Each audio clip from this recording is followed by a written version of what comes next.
గురువారం పూట పసుపు కలిపిన నీళ్లతో శివాభిషేకం చేస్తే వివాహ సమస్యలు, దాంపత్య సమస్యలు తొలగిపోతాయి. గురువారం పూట అరటి పండ్ల గుజ్జుతో శివాభిషేకం చేయాలి. దానివల్ల చేతి వరకు వచ్చి జారిపోతున్న పనుల్లో విజయం అనేది తొందరగా లభిస్తుంది. శుక్రవారం పూట కస్తూరి అని ఉంటుంది. ఆ కస్తూరి నీళ్ళల్లో వేసి శివాభిషేకం చేస్తే చక్రవర్తిత్వం కలుగుతుంది. అంటే బ్రహ్మాండమైన పదవులు, ప్రమోషన్లు, అధికార హోదాలు రావాలంటే కస్తూరి జలాలతో శుక్రవారం శివాభిషేకం చేయాలి.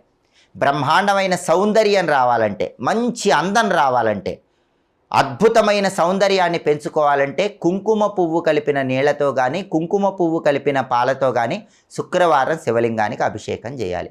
సౌందర్యాన్ని రెట్టింపు చేసుకోవచ్చు. అలాగే శనివారం పూట నల్ల నువ్వులు కలిపిన నీళ్లతో కానీ, నల్ల నువ్వులు కలిపిన పాలతో కానీ శివాభిషేకం చేయండి. జాతక శని దోషాలు, రాశి శని దోషాలు అన్నీ తొలగిపోతాయి.